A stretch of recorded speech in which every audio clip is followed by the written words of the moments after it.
A'udzubillahi minasyaitonirrajim. Bismillahirrahmanirrahim. Alhamdulillahirabbil alamin. Nahmaduhu wa nasta'inu wa nastaghfiruh. Wa na'udzu billahi min shururi anfusina wa min sayyiati a'malina. Man yahdihillahu fala mudilla lahu wa man yudlil fala hadiya lahu. Asyhadu an la ilaha illallah wahdahu la syarika lahu wa asyhadu anna Muhammadan 'abduhu wa rasuluh. Subhanaka la ilma lana illa ma 'allamtana innaka antal alimul hakim. Allahumma 'allimna ma yanfa'una wanfa'na bima 'allamtana wa zidna ilma. Allahumma ati anfusana taqwaha wa zakkiha anta khairu man zakkaha anta waliyuha wa maulaha. Rabbi yassir wa la tu'assir, Rabbi tammim bil khair, amma ba'du. InsyaAllah pada pagi ini kita akan sama-sama mentadabbur ayat-ayat Allah Subhanahu wa taala daripada surah Al-Ankabut. Bermula daripada ayat 33.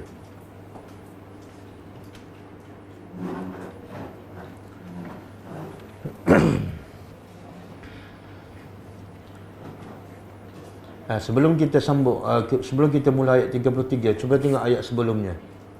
Dia ada kaitan dengan sebelumnya. Ini kisah bagaimana para malaikat datang ke rumah Nabi Ibrahim AS.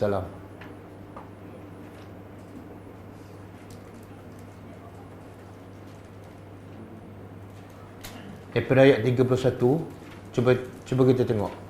A'udzubillahi minasyaitonirrajim. Walamma ja'at rusuluna Ibrahim bil busyra qalu inna muhliku ahli hadhil qaryah inna ahlaha kanu zalimin. Dan tatkala telah datang rusuluna, rasul-rasul kami, utusan kami. Siapa ni? Utusan kami di sini ialah para malaikat. Jadi bila sebut rasul, dia ada dua. Satu, Rasulullah ataupun para nabi. Yang kedua, utusan daripada kalangan para malaikat. Dan bila disandarkan rasul ini kepada kami, rasul-rasul kami, utusan kami, itu menunjukkan apa? Menunjukkan kemuliaan malaikat. Bila yang mengutuskan malaikat ialah Allah, makna malaikat itu adalah mulia. Allah tak akan mengutuskan sebarangan. Jika apa-apa disandar pada Allah, menunjukkan orang ke, malaikat ke, ataupun apa saja akan jadi mulia. Kadang-kadang dia standar rumah kan? Rumah. Bila rumah biasa, tapi bila disebut Baitullah, rumah tu mulia. Kadang-kadang dia standar apa? Binatang. Naqatullah. Kan? Naqatullahi wa suqyaha. Apa makna naqah? Unta. Mana unta itu mulia? Apa dalil? Sebab dia disandarkan kepada Allah. Sebab unta itu adalah sebagai tanda bukti kebesaran Allah Subhanahu wa taala. Okey, tatkala telah datang utusan-utusan kami kepada Ibrahim alaihissalam bil busyra, dengan berita gembira. Apa berita gembira yang dibawa oleh Nabi Ibrahim AS, yang dibawa oleh malaikat kepada Nabi Ibrahim AS? Busyra ni berita gembira kan?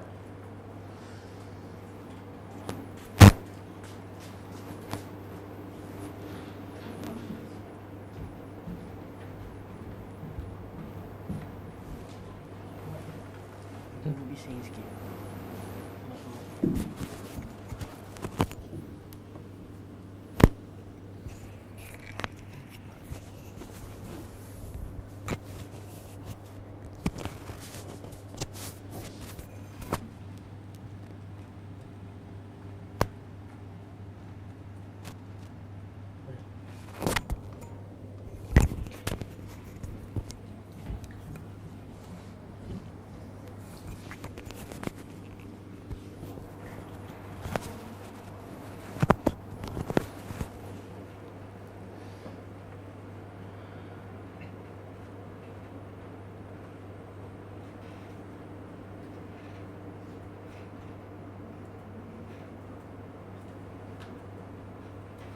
Okey, apa berita gembira?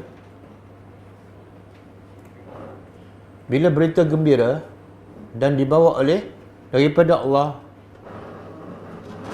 pastilah benda itu besar, penting. Yang kedua, berita gembira kalau daripada Allah, pastilah untuk orang yang hebat. Allah tak akan bagi berita gembira kepada orang yang biasa-biasa. Jadi apa berita gembira yang dibawa oleh malaikat daripada Allah? Apa dia? Iaitu malaikat memberitahu bahawa Ibrahim akan dapat zuriat. Zuriat yang akan menjadi seorang Nabi, Nabi Ishaq. Dan selepas Ishaq, Ibrahim akan dapat pula cucu yang juga adalah sebagai seorang Nabi, iaitu Nabi apa?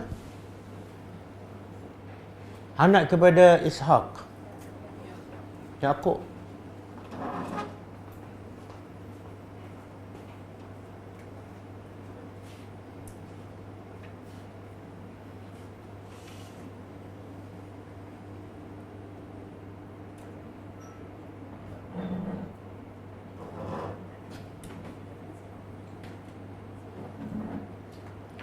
Jadi pengajaran di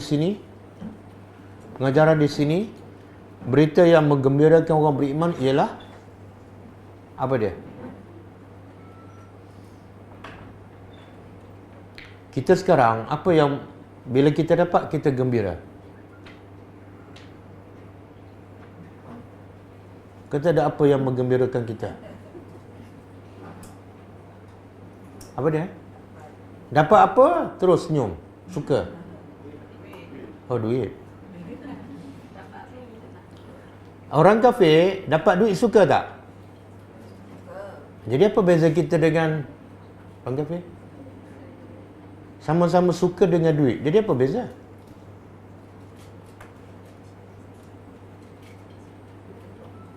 Tak betul, dapat duit tak boleh gembira. Sebab itu sifat orang tak beriman.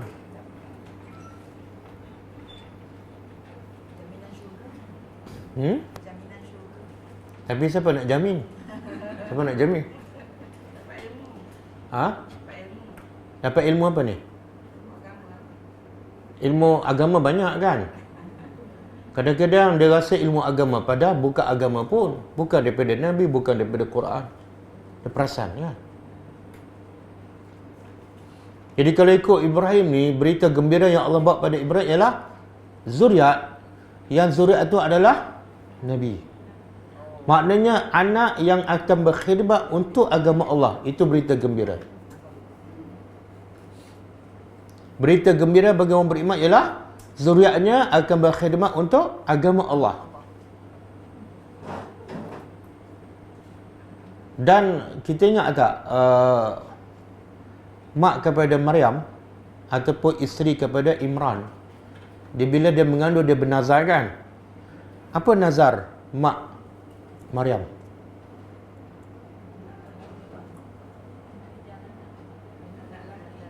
Dia nak anak? Bukan.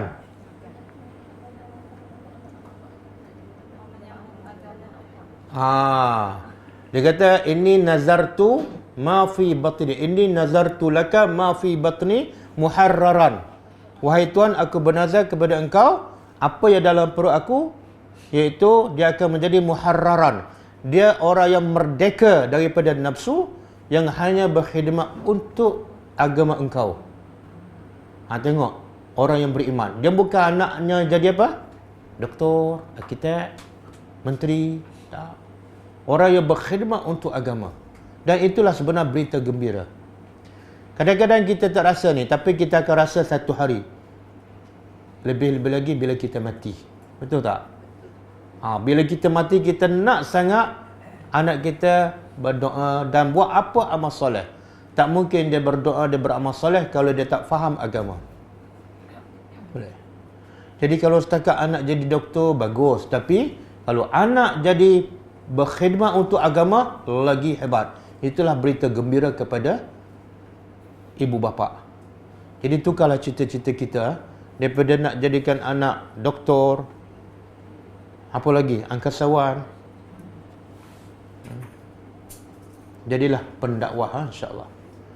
Okey, kemudian kita balik pada surah ni Al-Ankabut.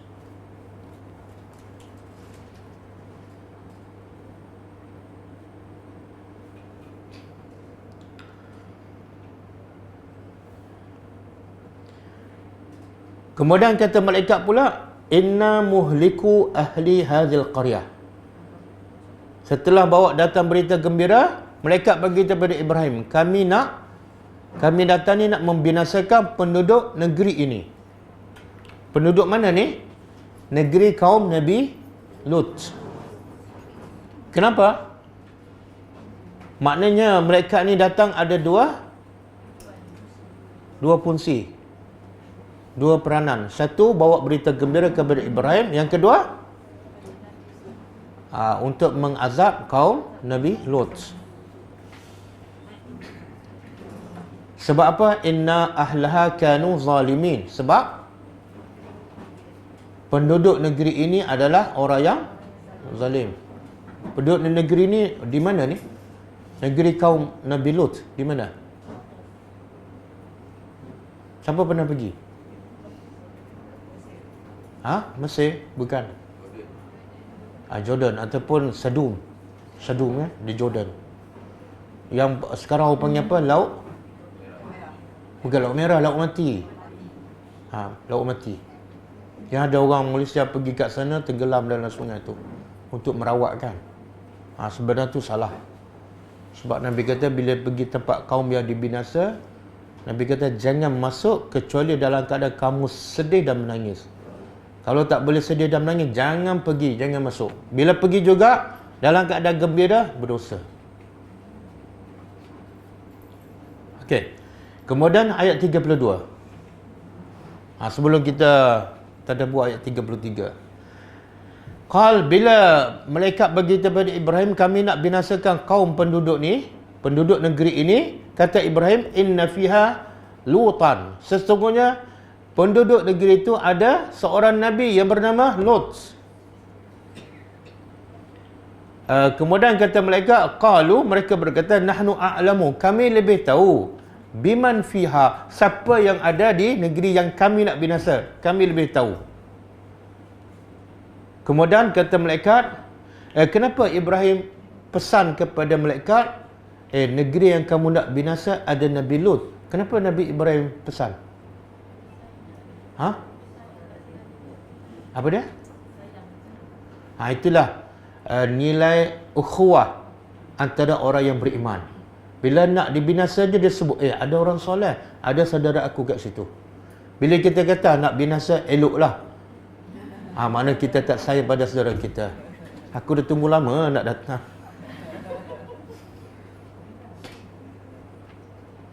Okey. Kata Nabi Ibrahim, kata malaikat menenangkan Ibrahim. Jangan risau, aku tahu. Di situ ada Nabi Lut. Kemudian malaikat bagi jaminan, ladunajjiyannahu. Kami pasti akan selamatkannya Nabi Lut yang kamu sayang tu, wa ahlahu, dan keluarganya, illam ra'atahu, kecuali isterinya. Jadi adakah semua keluarga Nabi Lut dibinasakan? Tak, kecuali isterinya. Kanat minal ghabirin, kerana dia akan bersama minal ghabirin, orang yang akan dibinasakan.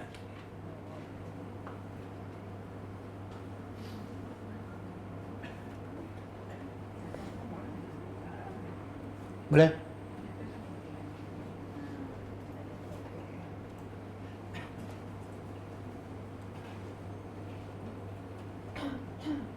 Sambungan ayat 33.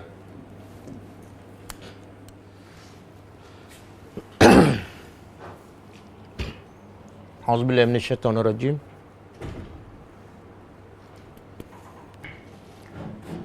A'udzubillahi minasyaitonirrajim. Walamma. Cuba terjemah, nampak tak? Nampak? Okey, walamma. Dan tatkala anja'at, bahawa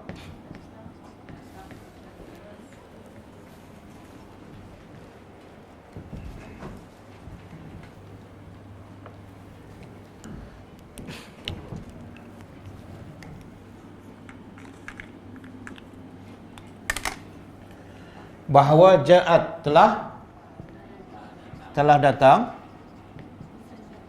rusuluna, utusan-utusan kami, Lutan kepada Nabi Lut, Si'a bihim. Si'a apa dia? Si'a Si'a ni makna asal dia daripada su ni mana buruk. Tapi maksud ayat ni ialah sedih.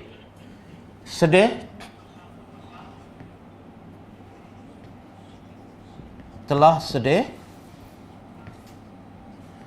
bihim dengan kehadiran mereka. Wa dhaqa bihim zar'a, dan apa? Dan dhaqa dhaqa ni asalnya sempit, dhajiqah. Apa Allah kata? Dhajiqah makna sempit. Tapi di sini makna lemah. Bihim dengan mereka, zar'a. Zar'a ni ada dua tafsiran. Pertama, dada, lemah dada ataupun sempit dada. Dengan kehadiran malaikat ni, Nabi Nuh rasa satu, sedih. Yang kedua, sempit dada. Okey, kalau zar'a diterjemah sebagai sadru. Terjemahan yang kedua, zar'a daripada zira'. Zira' siku. Biasa tangan digunakan untuk apa? Untuk angkat barang kan? Jadi zar'a di sini maksud kekuatan. Maksud pertama sempit dada, maksud kedua lemah kekuatan. Okey, kenapa ni? Bila malaikat datang ke rumah Nabi Lut jadi sedih dan lemah ataupun sempit dada. Kenapa? Kita kalau malaikat datang kita sempit ke rasa lapang je? Takut. Tapi nampak tak malaikat? Tak nampak. Yang ni malaikat datang kepada Nabi Lut dalam bentuk orang.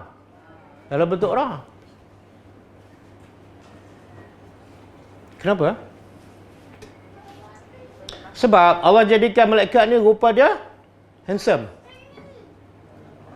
Bila rupa handsome, Nabi Lut dah risau. Kenapa? Sebab kaum dia suka kepada remaja ataupun pemuda muka handsome, muka licin. Dia kata, habislah tetamu aku. Boleh faham? Makna Nabi Lut fikirkan apa? Satu, maruah dia, ini tetamu dia. Yang kedua, maka terbongkarlah bahawa kaum dia memang suka kepada lelaki yang. Soalnya, kenapa Allah jadikan muka malaikat ni lelaki yang muda, yang handsome, sehingga menyebabkan Nabi Lut risau. Allah boleh tak jadi malaikat ni rupa dia buruk, jadi kaum Nabi Lut pun tak kacau? Boleh kan? Okey, kenapa? Itulah ujian. Allah nak tengok setakat mana kaum Nabi Lut buat jahat pada dia. Allah macam tu. Kalau kita suka maksiat, Allah uji kita dengan apa? Permudahkan maksiat tu. Macam Bani Israel. Dia kata dia nak beribadat pada hari Sabtu kan? Dia tak nak tangkap ikan, tak nak bekerja. Maka Allah uji apa? Hari itulah Allah bagi ikan. Tengok betul tak kamu nak beribadat pada hari itu. Kadang-kadang kita kata nak belajar kan, tapi tak ada masa free. Allah uji apa? Bagi masa free seminggu, tak pergi pun satu hari. Sebab Allah nak tahu betul tak kamu bercakap benar. Jadi Allah nak test kaum Nabi Lut. Allah bagi malaikat tu rupa dia handsome. Okey, zara'an makna kekuatan. Wa qalu, dan mereka berkata, la takhaf, jangan jangan takut. Wala tahzan, dan jangan sedih. Siapa yang berkata ni? Malaikat. Berkata pada siapa? Okey, pengajarannya apa? Apa pengajaran? Kewajipan kita orang beriman, bila tengok orang tengah sedih, tengah takut, kewajipan kita jangan diam. Buat apa? Tenangkan dia. Jadi pengajaran untuk kita, antara tanggungjawab kita ialah menenangkan orang yang takut, menggembirakan orang yang sedih. Jangan kata, saya tengah ada masalah, aku pun ada masalah juga. Akhirnya orang tu kata, apa? Tak selesai masalah aku, jumpa orang yang bermasalah kan? Kita ada masalah macam mana pun, bila orang jumpa kita begitu masalah, jangan begitu masalah kita. Bantulah sekadar kita mampu. Kadang-kadang dengan dua patah perkataan menggembirakan dia. Itulah antara amalan yang paling Allah suka. Amalan yang paling Allah suka ialah antaranya menggembirakan orang. Kadang-kadang gembira dengan duit, kadang-kadang dengan senyum. Kita senyum, dia terhibur. Kan? Okey. Jadi malaikat kata jangan takut dan jangan sedih. Kenapa? Sebabnya apa? Inna, sesungguhnya kami munajjuka, kami akan selamatkan engkau. Wa ahlaka, dan ahli engkau. Satu lagi yang Nabi Lut risau ialah bila datang malaikat ramai-ramai itu, biasanya ada utusan daripada Allah supaya Allah binasakan. Kalau nak buat berita gembira, seorang je. Tapi kalau ramai-ramai itu biasa nak turunkan azab. Jadi satu lagi benda yang merisaukan Nabi Lut ialah Allah akan binasakan kaum dia, dan mungkin semua kena, termasuklah dia dan keluarganya. Maka malaikat bagi jaminan dan menenangkan Nabi Lut. Kami akan selamatkan engkau. Yang kedua, keluarga engkau. Illa, kecuali imra'atak, isteri engkau. Kanat, adalah dia minal ghabirin, dari golongan orang yang akan binasa.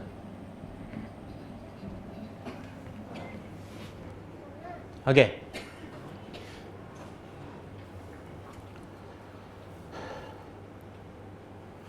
Dalam bahasa Arab, kalau isteri apa dia? Bahasa Arab. Zaujah kan? Kenapa Allah tak guna perkataan zaujah? Illa zaujataka. Kenapa? Ada orang kata, ada pendapat mengatakan, bila salah seorang buka Islam, sama ada suami kafir ataupun isteri kafir, Allah guna imra'ah. Kalau dua-dua Islam, baru Allah guna zaujah. Tapi pendapat tu salah. Buktinya apa? Wa imra'atuhu hammalatan, dan isterinya adalah hammalah. Apa makna hammalah? Pembawa, pemikul hatab kayu api. Isteri siapa ni? Abu Lahab. Isteri dia kafir, suami dia Allah guna imra'ah juga. Jadi jawapannya ialah zaujah dengan imra'ah sama. Kita boleh guna imra'ah, boleh guna zaujah. Okey. Kecuali isteri engkau. Apa pengajaran ni? Malaikat kata Allah kami akan binasakan kami akan selamatkan semua sekali engkau dan keluarga engkau kecuali isteri engkau. Pengajarannya apa? Kesolehan seseorang tak memistikan orang yang paling dekat dia jadi soleh. Jadi jangan bergantung pada kesolehan suami. Jangan bergantung pada kehafizan anak. Jangan. Kan masyarakat kita setengah berfikir macam tu kan. Dia tak soleh sangat tapi anak hantar mahat tahfiz. Anak hantar sekolah agama dengan harapan anak dia tak ada. Ini siapa ni? Anak ke isteri? Isteri. Dan kalau kita tengok surah Al-Hujurat. Cuba buka surah Al-Hujurat.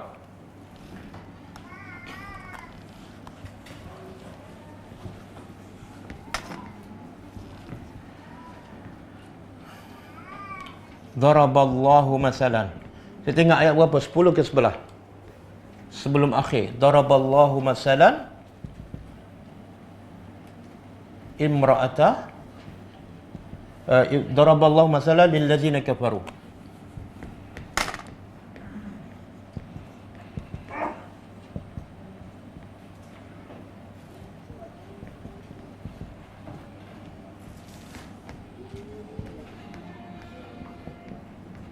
Wa imra'ata Lut kanata. Jumpa ke? Ayat berapa? Page yang terakhir. Surah. Buka surah apa tadi? Oh, patutlah tak jumpa. Surah Tahrim. Surah At-Tahrim.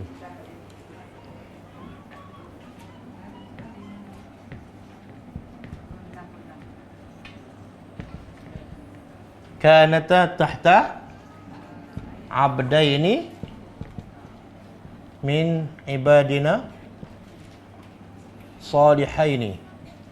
Jumpa ke? Ada? Ayat berapa? 7? 10? Min ibadina salihaini falam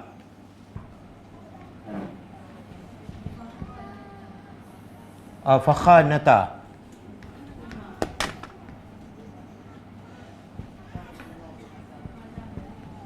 Fakhanatahuma falam yughniya anhuma minallahi syai'a.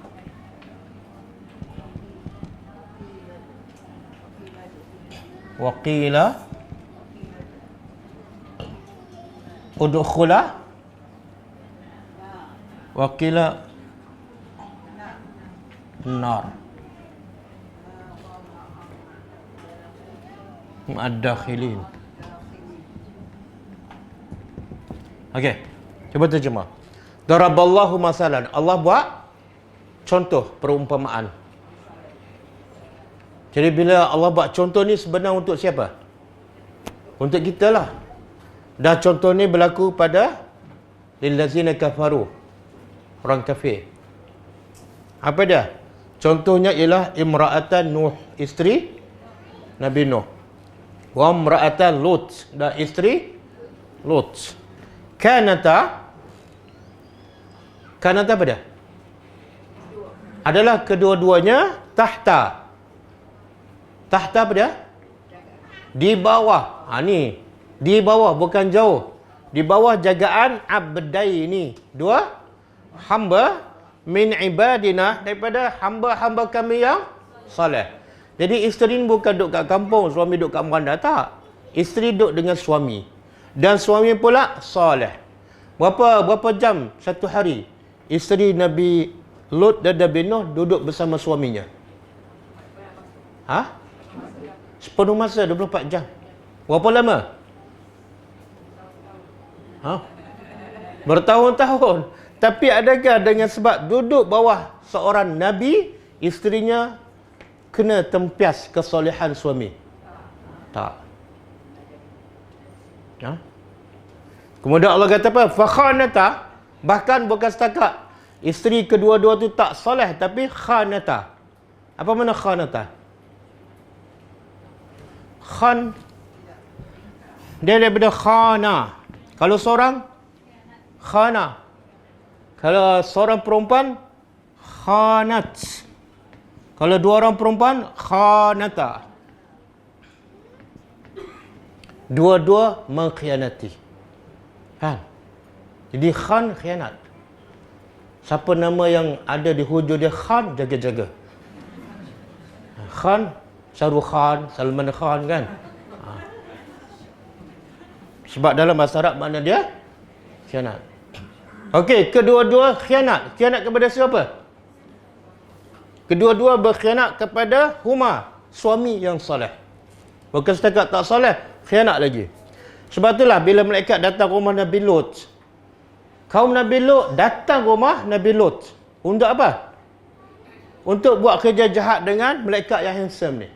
Siapa begitu pada kaum Nabi Lut? Siapa? Ha? Dia begitu melalui apa dia? Dia ada grup WhatsApp dia. Ha, tu khianat tu. Isteri Nabi Lut bukan syirik, bukan sembah berhala. Hanya khianat pada seorang Nabi, masuk neraka. Boleh? Kemudian Allah kata apa? Falam yughniya. Kedua-duanya, dua-dua siapa ni? Tak. Kedua-duanya iaitu Nabi Nuh dan Nabi Lut tidak boleh membantu kedua-dua isteri masing-masing syai'ah sedikit pun, walaupun suaminya Nabi, walaupun suaminya salih, sikit pun tak boleh bantu. Bahkan Allah kata apa? Waqila, dikatakan kepada dua isteri itu, udkhula an-nar, masuk neraka. Boleh? Jadi pengajaran besar untuk kita apa dia? Suami kita bukan Nabi. Suami kita bukan ustaz. Suami kita bukan ulama. Lagilah kemungkinan kita khianat. Betul? Anak kita pula bukanlah Nabi. Dia hanya penghafal Al-Quran. Ada kemungkinan besar dia menyimpang. Jadi jangan bergantung pada anak, jangan bergantung pada suami.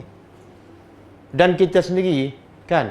Kita suami bukan Nabi, mak bapak kita bukan Nabi. Dan kita zaman dengan Nabi begitu jauh jaraknya. Adakah dengan kita solat, iman kita selamat? Belum tentu. Adakah dengan kita duduk dalam kelas tadabbur terjamin kita selamat? Belum tentu. Antara kita dengan Nabi, dengan isteri Nabi Lut, siapa yang lebih bernasib baik? Kenapa? Sebab dia boleh belajar agama direct daripada Nabi. Kita belajar agama daripada siapa? Ustaz Mu'in je. Ustaz Mu'in je. Berapa ramai yang belajar tadabbur tapi tak berubah kan? Sebab apa? Kadang-kadang dia perasan aku dah faham Quran, aku dah salat, iman selamat. Tak pastinya. Oh, menakutkan. Anak saya belum tentu selamat walaupun saya ustaz. Sebab tu Nabi cakap apa? Bila turun ayat,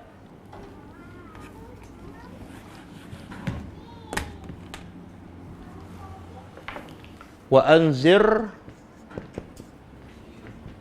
anzir ashirataka al-aqrabin.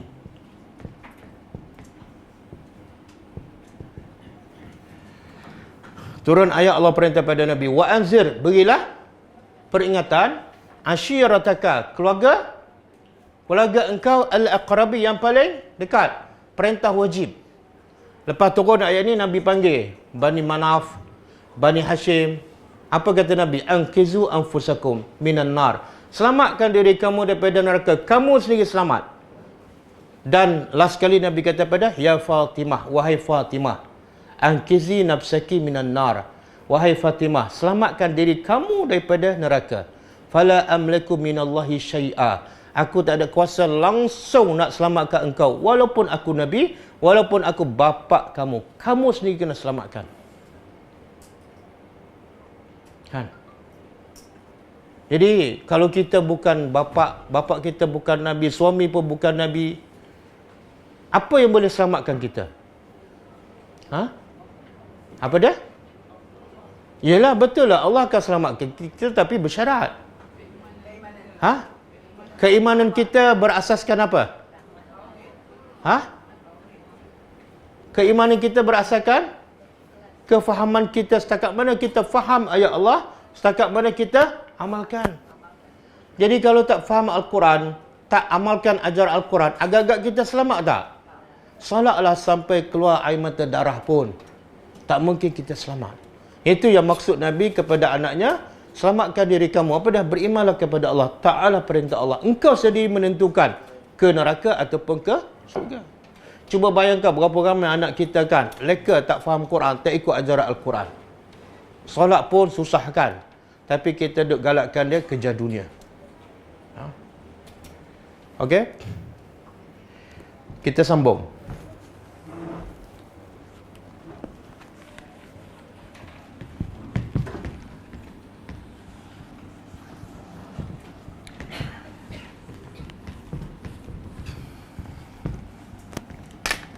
Kemudian Allah kata apa?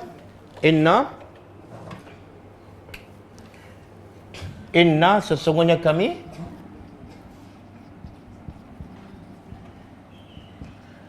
munzilun, akan menurunkan ala ahli, ke atas ahli penduduk hazil qaryah, negeri ini.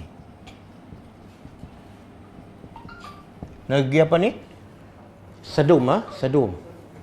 Rijzan dalam bahasa Arab, dia kalau rijzun zai, satu lagi ada rijsun.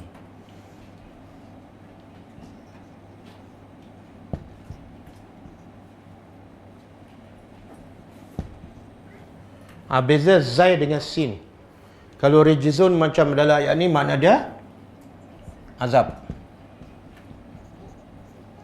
Kalau rijsun makna dia najis. Beza zai dengan sin. Dua-dua ada dalam Quran. Fa innahu rijsun min amali syaitan. Okey. Kata malaikat apa? Kami akan menurunkan ke atas penduduk negeri ini rijzan, azab. Minas sama'i, dari langit. Sama' ni maksud asalnya ialah tempat tinggi, tak mesti daripada langit. Daripada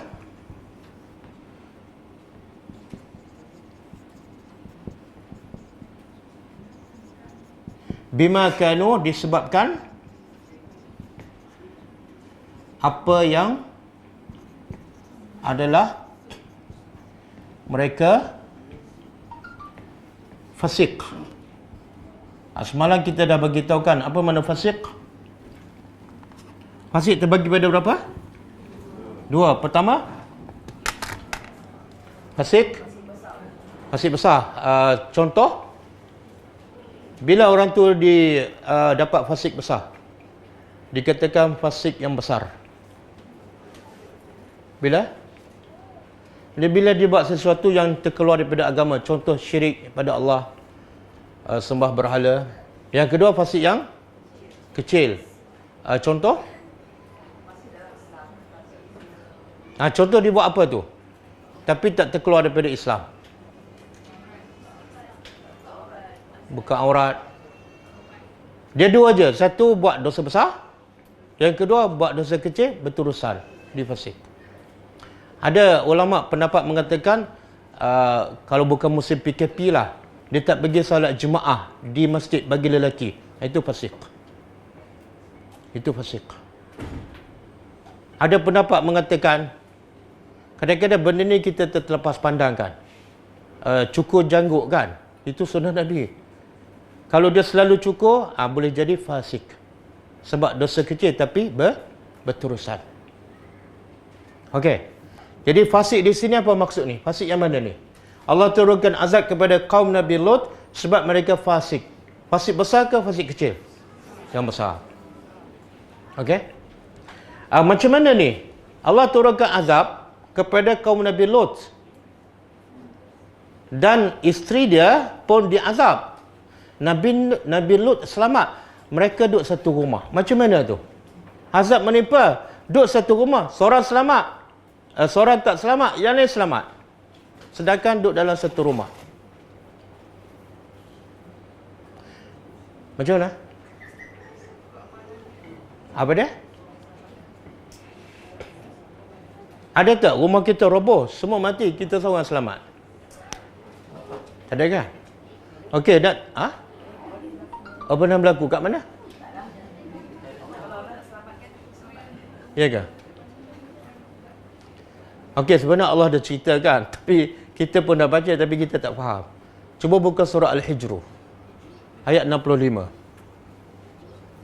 Surah Al-Hijr ayat 65.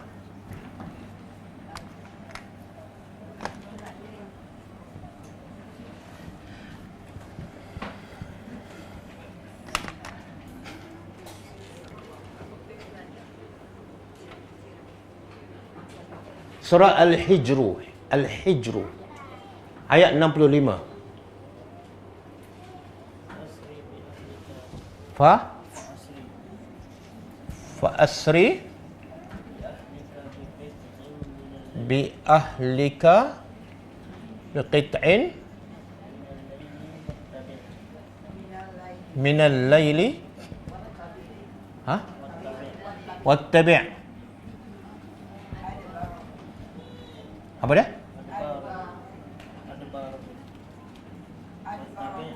Adbarahum wala yaltafit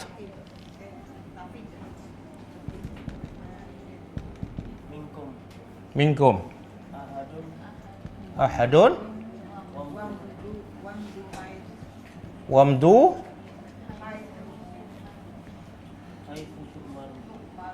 haitsu tu'marun. Okey. Allah perintah pada Nabi Lut, fa asri. Asri apa dia? Asri pada Isra. Kita biasa dengar Isra dan Mi'raj. Apa makna Isra? Bukan berjalan saja. Isra berjalan di waktu malam.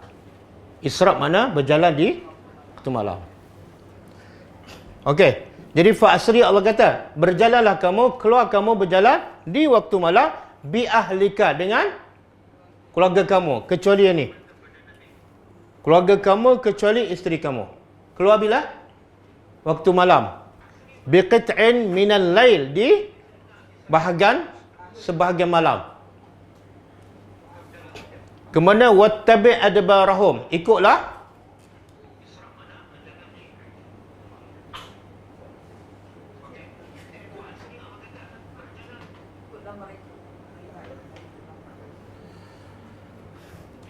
adbar apa dah?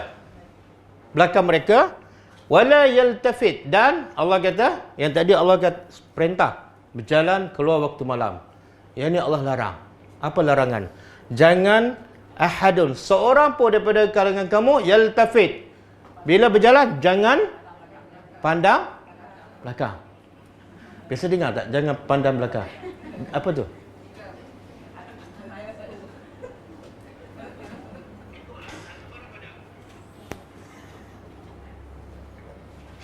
Ya, ada ustaz mu'in lain tu.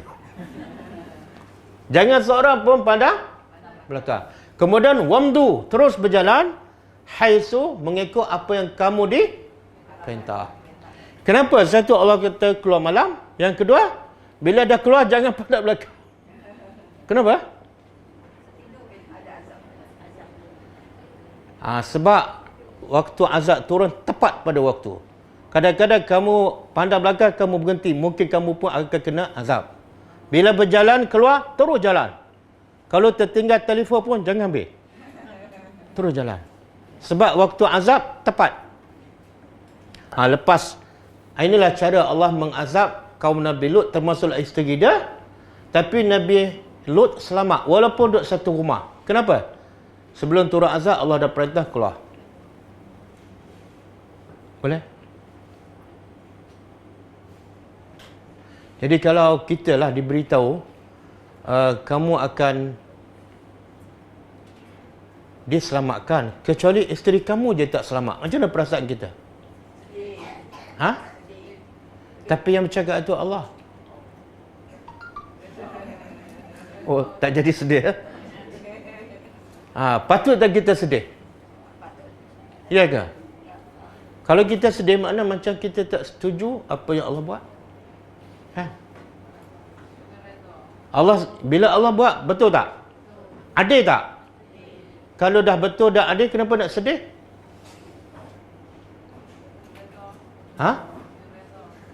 Kena redha lah, kan? Bukan kena terpaksa redha. Kena redha. Dan ini juga menunjukkan apa? Kerja kita berdakwah aja. Walaupun orang dekat kita duduk dalam rumah kita 24 jam, kita dakwah dia, tapi tak ikut, jangan melenting, jangan marah. Jangan marah. Sebab hidayah ni bukan hak kita. Hidayah hak Allah, dan Allah akan bagi pada siapa? Siapa yang nak. Kalau dia tak nak, Allah tak akan bagi. Okey? Jadi penyelamat kita bukan suami, bukan ustaz, bukan bapa, bukan anak. Penyelamat kita ialah setakat mana kita beriman dengan Al-Quran dan Sunnah.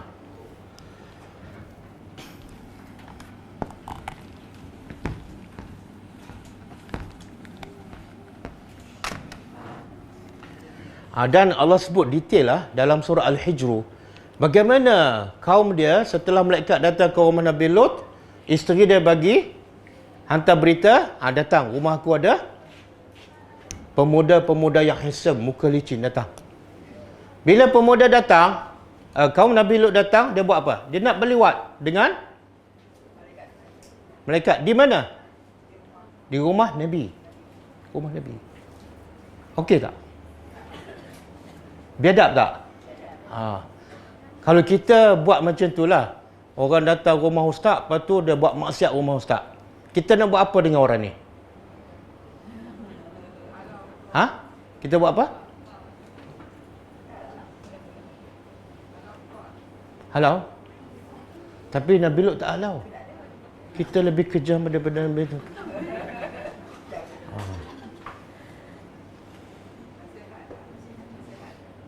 Apa kata Nabi Lut? Cuba buka surah Al-Hijr. Surah Al-Hijr juga. Kita tengok bagaimana para Nabi berdakwah.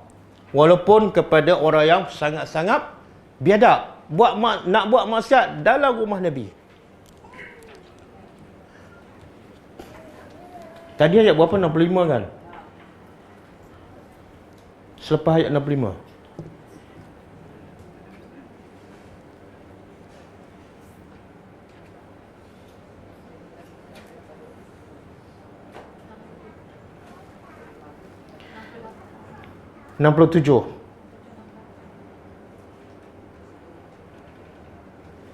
Okey, 67. Setelah kaum Nabi Lut dapat berita ada malaikat, bukan malaikat lah, berupa orang muda yang muka licin kan.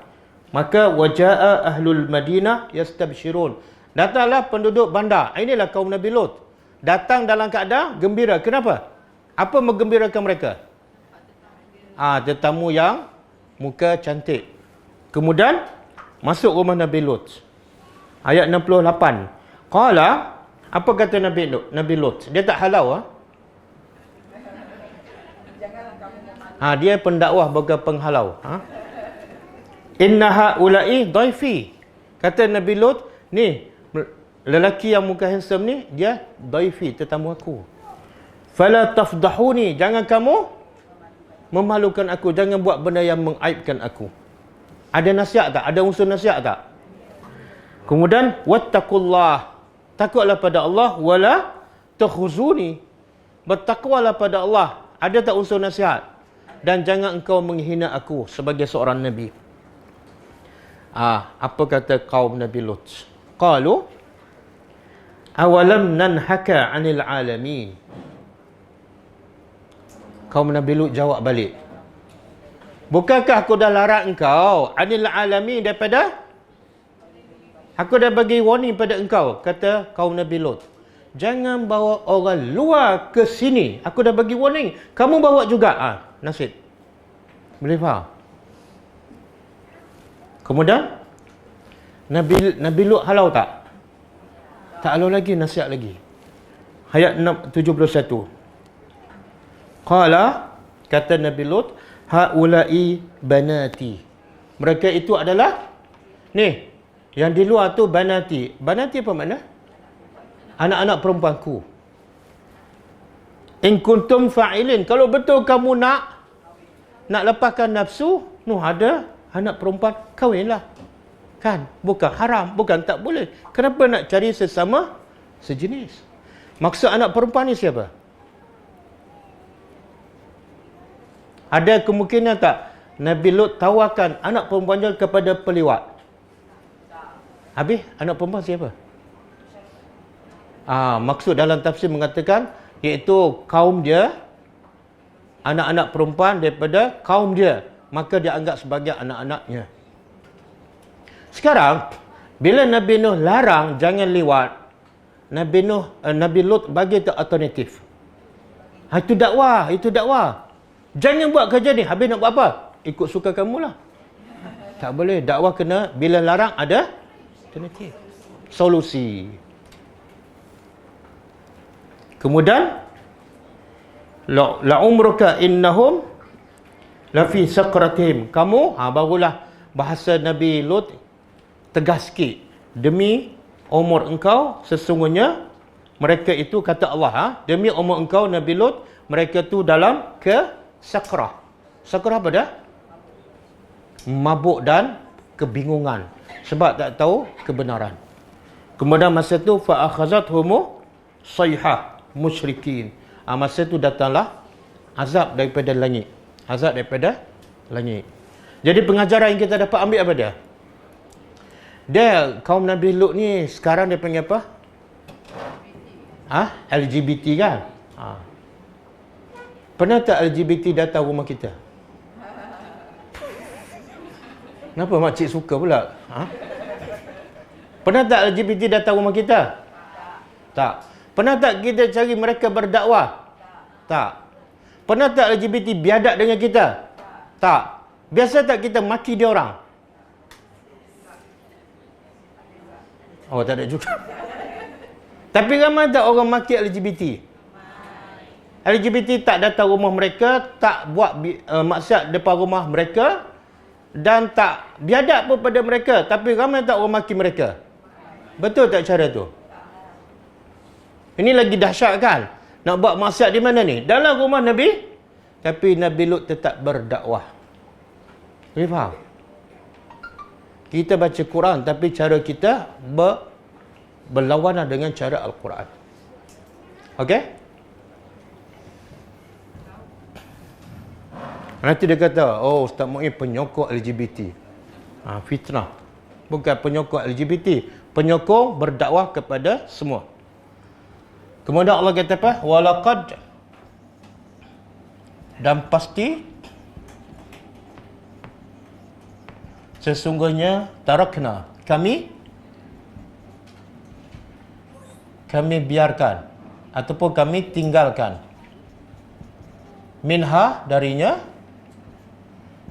ni maksud daripada apa? Azab daripada langit. Kenapa Allah turunkan azab daripada langit?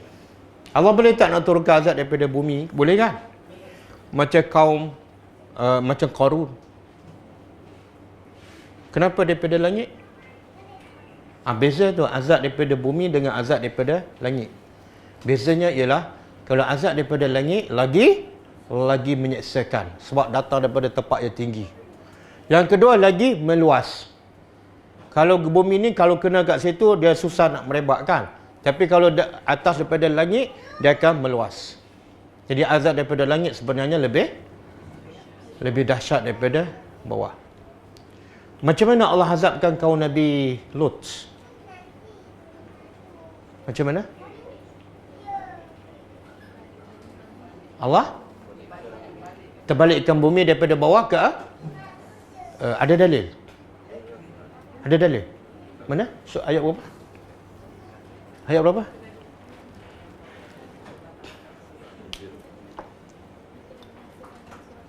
Kuat sikit.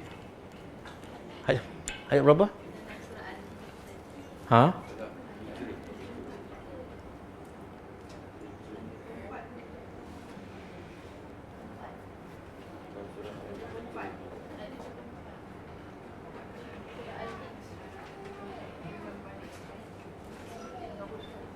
Ayat 70? 74.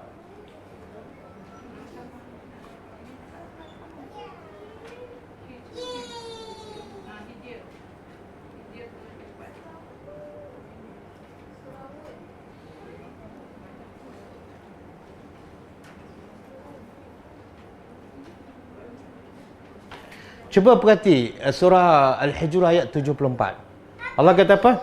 Kami jadikannya aliyah, negeri kaum Nabi Lut. Aliyah atas, safilah bawah. Tunggang terbalik. Tapi lepas tu Allah kata apa? Kami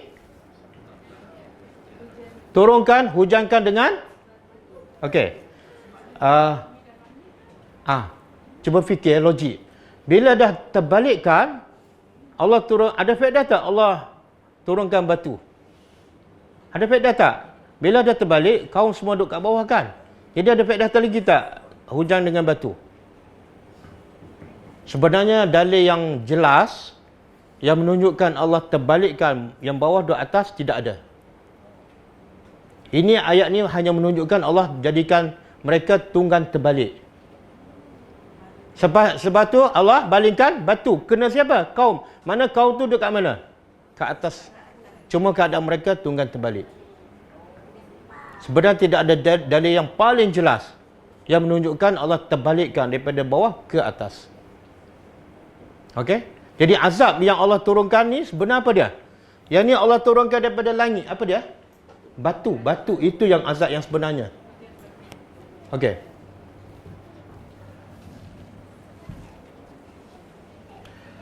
Kemudian Allah kata apa? Kesan azab itu kami biarkan ayatan sebagai bukan peringatan. Ayah ialah tanda.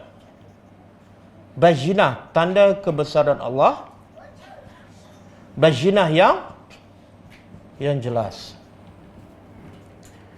Betul tak? Sampai hari ini ada tanda-tanda ataupun kesan kaum Nabi Lut dibinasakan. Betul? Dan tanda itu jelas tak? Jadi tanda itu menunjukkan apa? Kebesaran Allah. Jadi sebab itulah saya sebut tadi Nabi kata kalau pergi tempat macam tu kena ada rasa takut dan sedih dan menangis. Sebab apa? Rasa gerun kepada azab Allah yang sangat-sangat luar biasa. Kemudian tanda kebesaran Allah ini tak akan dapat dikesan kecuali oleh kaum yaqilun yang berakal sahaja. Okey.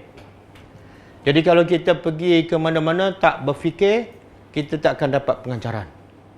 Kadang-kadang pergi tempat azab pun kita berseronok sebab kita tak guna akal. Kita guna hanya mata sahaja. Okey, kita sambung ayat yang ke 36. Apa dia ayat dia? Boleh baca?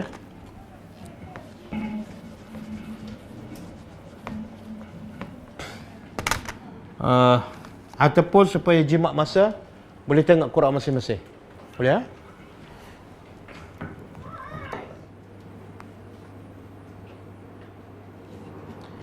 Okay, ayat 36. A'udzubillahi minasyaitonirrajim. Wa ila madyana akhahum syu'aiba faqala ya qaumi ibudullaha warjul yawmal akhir wa la ta'tsaw fil ardi mufsidin. Dan juga ila Madyan, kepada Madyan. Madyan ni apa nama? Ada kata nama kabilah, ada kata nama tempat. Tapi pendapat yang paling kuat ialah nama tempat, bukan nama kabilah. Di mana ni? Madyan berada di mana? Dekat Tabuk. Dekat Tabuk. Madyan dekat Tabuk. Tabuk pula di mana? Oh, Madyan pun tak tahu, Tabuk pun tak tahu. Tabuk berada di Saudi. Saudi tahu kan? Oh, tahu. Dia Tabuk ni antara Madinah, daripada Madinah nak ke Syam ataupun ke Jordan, dalam perjalanan on the way ke Jordan daripada Madinah. Jadi Allah kata apa? Kami utuskan juga kepada Madian, itu kepada penduduk negeri Madian, kami utuskan siapa? Akhahum, saudara mereka, iaitu Nabi Shu'aib alaihissalam. Okey, Allah sebut akha. Akha ni apa makna? Saudara. Sebenarnya kaum Nabi Shu'aib ni beriman ke tak? Masa Allah utuskan Nabi Shu'aib, kaum dia beriman ke tak? Tak. Kalau tak beriman, mana kafir? Kalau kafir, kenapa Allah kata Allah hantar kepada penduduk Madian saudara mereka Shu'aib? Boleh tak orang Islam bersaudara dengan orang kafir? Boleh tak berukhuwah? Ha? Boleh ke tak? Oh boleh. Ada dalil ke? Confident je jawab. Ha? Tak boleh, haram. Innamal mu'minuna ikhwatun. Sesungguhnya hanya orang beriman bersaudara. Mana orang kafir tak boleh. Tak boleh kita kata kepada kawan kita yang no Muslim, ini akhi. Tak boleh, haram. Akhi ni hanya gelaran untuk sesama Islam. Sebab tu Nabi kata apa? Apa ni?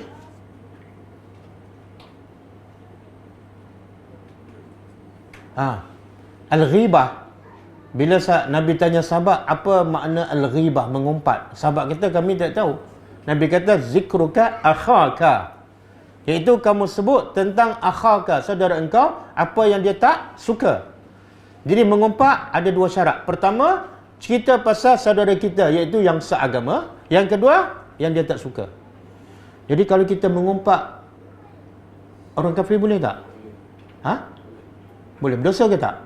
Tak berdosa. Sebab Nabi kata mengumpat ialah mengumpat saudara kita.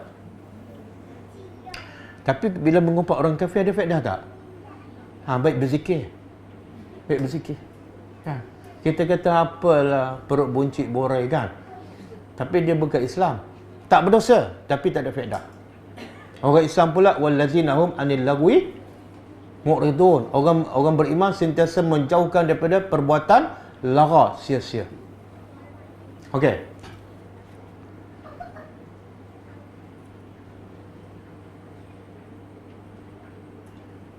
Jadi sekarang kenapa Allah sebut akhi? Nabi Shu'aib dihantar kepada saudara mereka, sedangkan saudara kaum mereka, kaum Nabi Shu'aib adalah kafir. Ulama mengatakan akhi di sini ialah akhi persaudaraan. Makna Nabi Shu'aib dengan kaum dia ada pertalian darah. Bukan akhi dalam agama. Boleh? Macam ada seorang masuk Islam kan, dia kata ini abang saya, tapi abang dia boleh Islam. Itu tak apa. Sebab abang di situ maksud dia pertalian darah. Okey, Allah utuskan Nabi Shu'aib kepada saudara mereka, dan apa mesej dakwah? Setiap Nabi, bukan Shu'aib saja.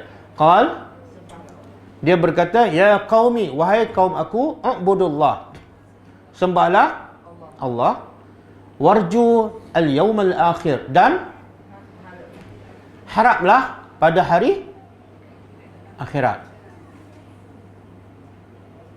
Yang ketiga, wala ta'sau fil ardi mufsidin, dan jangan kamu melakukan kerusakan. Apa makna kerusakan? Apa yang maksud tak boleh buat kerusakan? Pecah rumah, rosakkan telefon awan, ataupun apa maksud dia? Dua. Pertama, merosakkan hissiyah, iaitu material, benda, haram dalam Islam.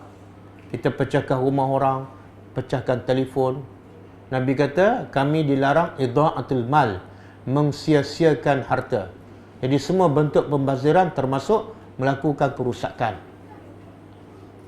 Dan kerusakan yang kedua yang paling besar ialah kerusakan agama.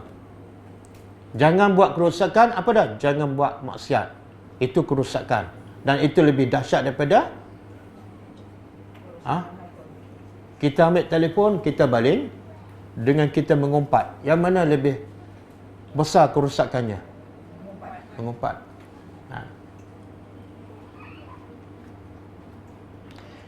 Kita apa ni, bunuh orang, A bunuh orang, B tak solat.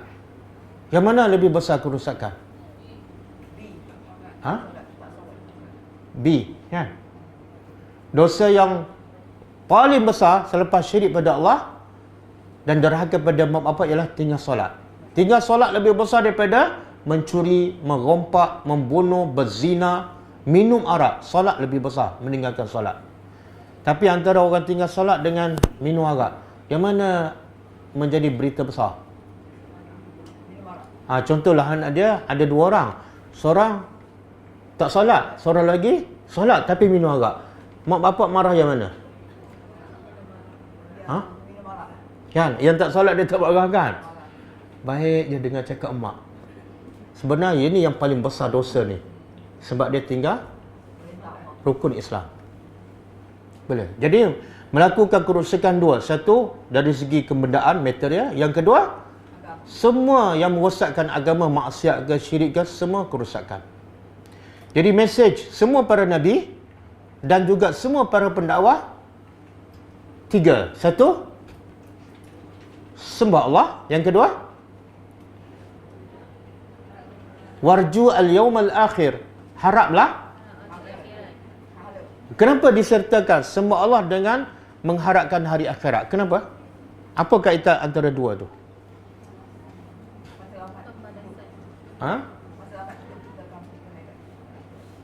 Yang matlamat hidup nak pergi akhirat ke nak jumpa Allah? Dia sembah Allah susah, berat. Tapi bila kita ingat pada hari akhirat dengan dosa apa semua, ibadat sembah Allah jadi mudah. Jadi beriman dengan hari akhirat pendorong untuk kita beribadat dan penghalang untuk kita tinggal maksiat. Bila nak mengumpat je ingat hari akhirat. Ya Allah, aku nak jawab apa? Berhenti mengumpat. Itu penting. Sebab tu banyak Allah sebut dalam Quran, beriman dengan Allah, beriman dengan hari akhirat. 2. Beriman dengan Allah, beriman dengan hari akhirat. Ramai orang percaya solat wajib. Ramai orang percaya tutup aurat wajib. Tapi ramai tak solat. Kenapa? Ada akidah hari akhirat.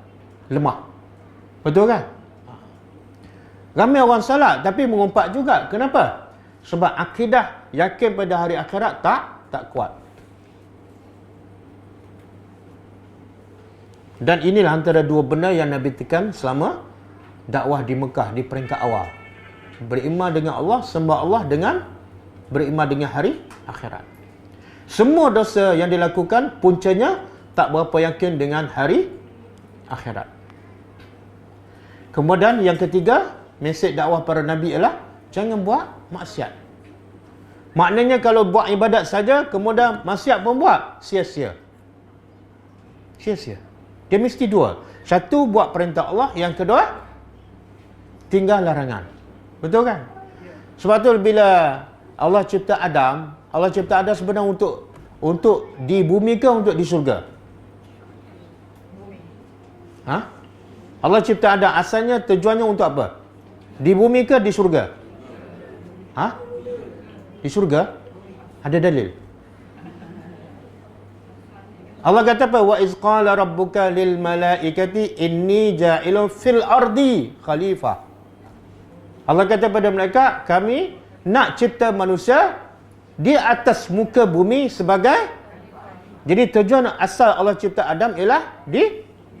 Salah kalau kata di syurga. Sebab ayat tu jelas. Fil ardi, di bumi sebagai khalifah. Okey, kalau Allah cipta Adam tujuan untuk di bumi, kenapa dimasukkan ke syurga? Teruslah pergi hantar ke bumi.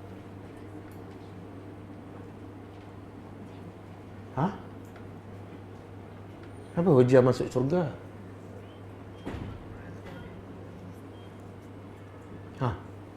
Siapa ada jawapan? Kalau jawapan betul, saya bagi OTG ni. Diskaun 50%. Allah cipta Adam tujuan untuk jadi khalifah di bumi. Tapi kenapa Allah hantar ke syurga dulu? Kenapa tak terus ke bumi? Hoi, daripada 150, 75 ringgit.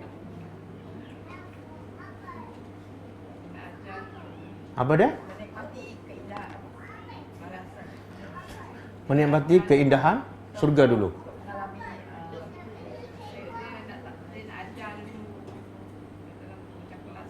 Ajar apa?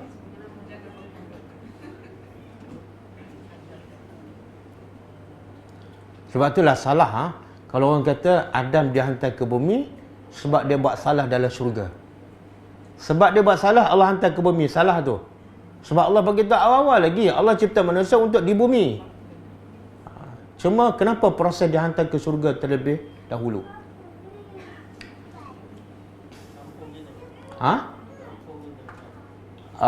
Kampung kita asal kat situ. Tapi bukankah balik kampung setelah ada amalan? Ni amalan tak ada nak balik kampung.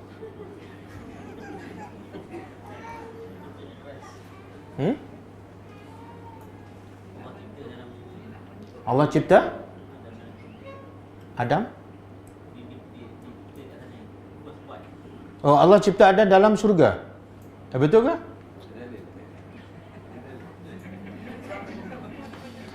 Yang tanya pelajar dalil ustaz saja.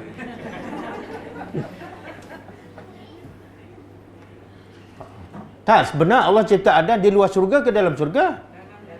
Di luar. Luar. Lepas tu baru Allah kata, kulna ya Adam udkhul uskun al-jannah. Lepas tu Allah baru kata pada Adam, masuklah syurga.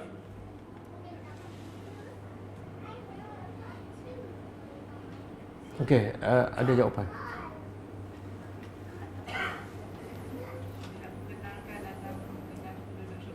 Mana ada penduduk syurga? Pandai-pandai je. Mana ada? Adam kan manusia pertama.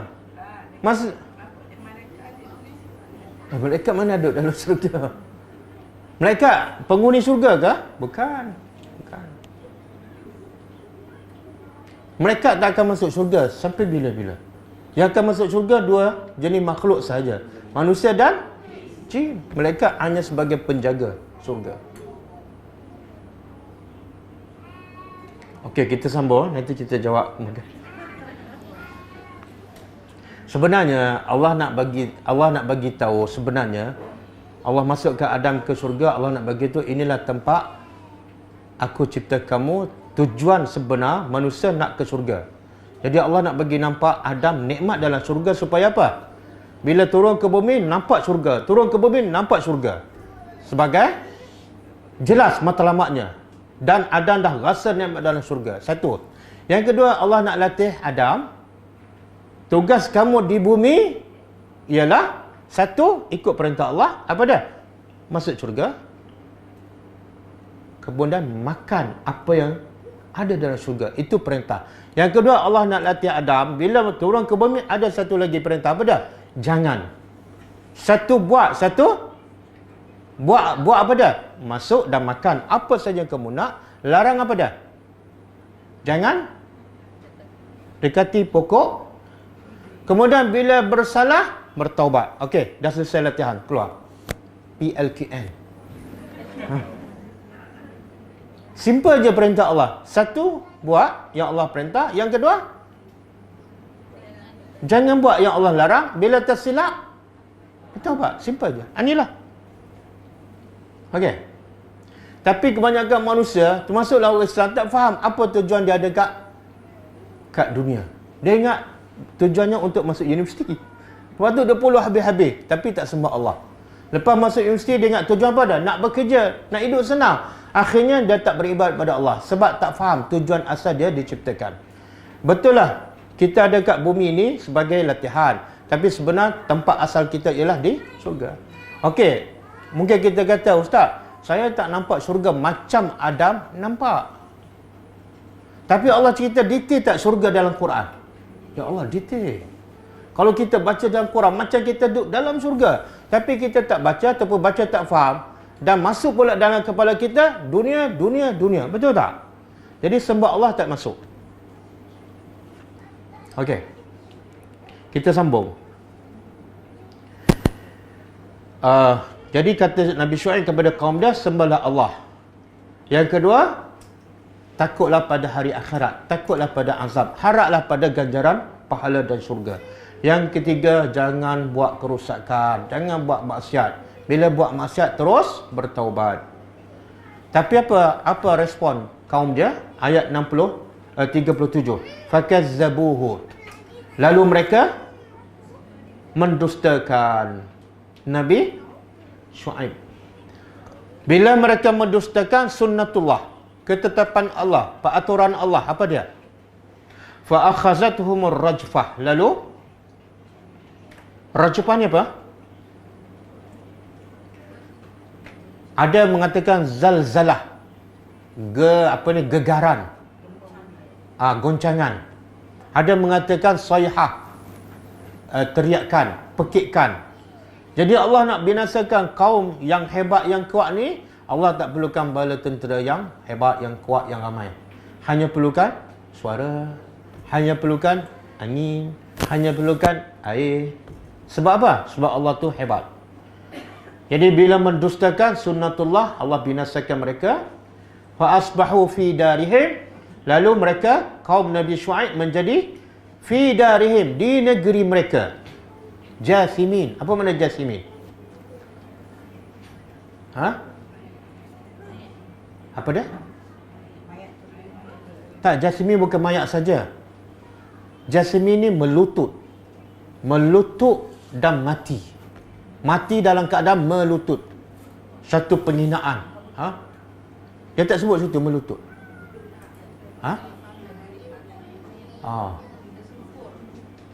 Dan sebenarnya jasimi makna melutut.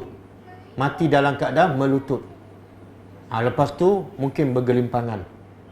Tengok Allah kata mereka binasa di mana ni? Apa maksud, apa pengajaran? Allah sebut tu.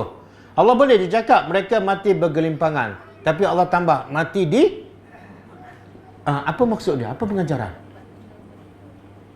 Apa pengajaran? Biasa tempat rumah kita, negeri kita, sepatutnya kita selamat. Tapi Allah nak begitu. Bukan semua yang duduk dalam rumah, bukan semua yang duduk di kampung dia selamat. Tapi yang beriman selamat. Walaupun duduk di tempat orang. Boleh faham? Pemuda kafir selamat duduk kat mana? Dalam gua je. Jadi nak selamat tak perlu rumah yang kuat, yang kukuh. Ada CCTV kan? Ada guard. Nak selamat perlukan iman. Betul?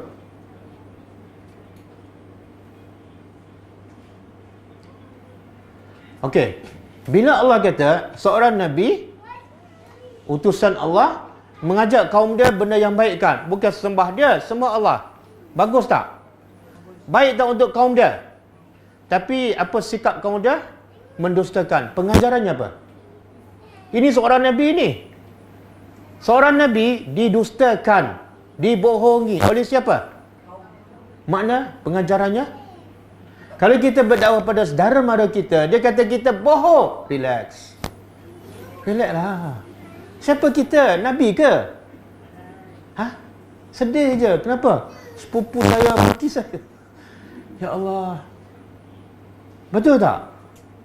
Baru je 2 minit berdakwah dah merajuk. Geram betul. Kerah kepala lah sepupu aku ni. Bukan sepupu kamu kerah kepala. Kamu tu tak sabar. Dakwah nak paksa orang terima kan? Bila orang tak terima, okey. Kubur masing-masing.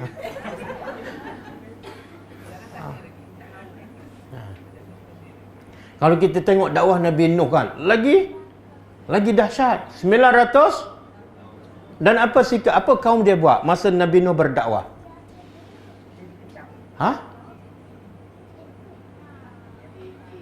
Apa dia? Kena tahu. Yang tak tahu ni, yang merajuk ni, cepat merajuk ni. Aku tak nak berdakwah dah kat situ. Kenapa?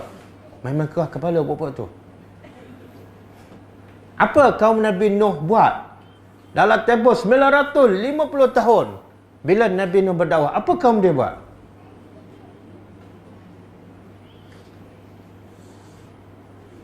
Jangan tengok kat saya. Fikir jawapan. Tak, memang tak percaya. Tapi ada satu tindakan yang kalau kita dengar, ya Allah, hebat kesabaran Nabi Nuh. Allah sebut dalam surah Nuh. Itulah bila sebut Nabi Nuh, kita terbayang apa? Kapal. Lepas tu apa dia? Lepas selamat buat Asyura. Betul kan? Itu perangai orang Melayu. Geram betul lah. Siapa tahu? Apa kau? Ya Allah. Dia tutup telinga, tutup muka. Nabi Nuh cakap je, tutup telinga, tutup muka. Tutup muka dengan kain, dah sumbat telinga. Berapa kali ni? Kullama, setiap kali Nabi Nuh berdakwah, kaum dia mesti tutup telinga, tutup muka. Tapi Nabi Nuh tetap berdakwah sampai 950 tahun. Oh, luar biasa tak sabar. Kita ingat kapal aja. Boleh? Tak, betul. Ramai pelajar-pelajar, bila dah belajar tadabbur, dia tahu tanggungjawab kena menyampaikan. 2 hari je menyampaikan, Ustaz, macam mana ni? Degil lah, saya tak tahu nak buat apa dah. Bacalah kisah Nabi Nuh. Pertama, cek muhasabah diri kita. Mungkin cara kita cakap tak betul. Kadang-kadang kita cakap tak ada dalil. Orang tanya ada dalil. Dengar sudahlah. Saya bukan ustaz kan? Tak, bagi tahulah dalil. Kalau tak hafal ayat pun bagi tahu dalam kisah, dalam surah Nabi Nuh kan. Bagi tahu dalil. Kadang-kadang dengan dalil meyakinkan orang. Kalau orang tak terima pun, balik kurang dia tak bantai kita. Sebab kita cakap berdasarkan dalil. Kadang-kadang bahasa kita guna tak sesuai. Kadang-kadang waktu kita pilih tak sesuai. Orang tengah serabut lapar, mesti nak cakap sikit. Jadi muhasabah diri.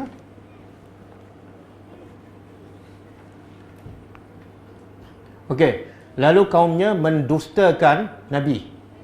Dan Allah turunkan bala. Okey, ayat seterusnya.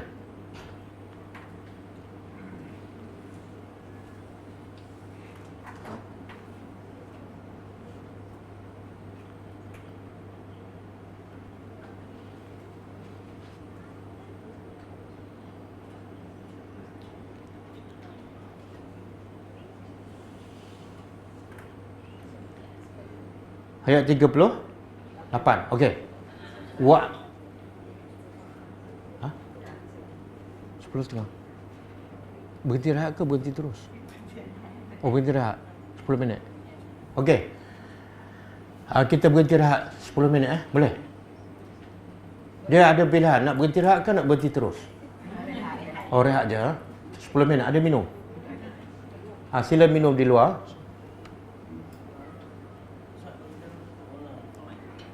Oh, kepada pelajar online, kita berhenti rehat. Jangan ke mana-mana. 10. Kita berhenti minum 10 minit. Jangan ke mana-mana. Kekal di tempat anda.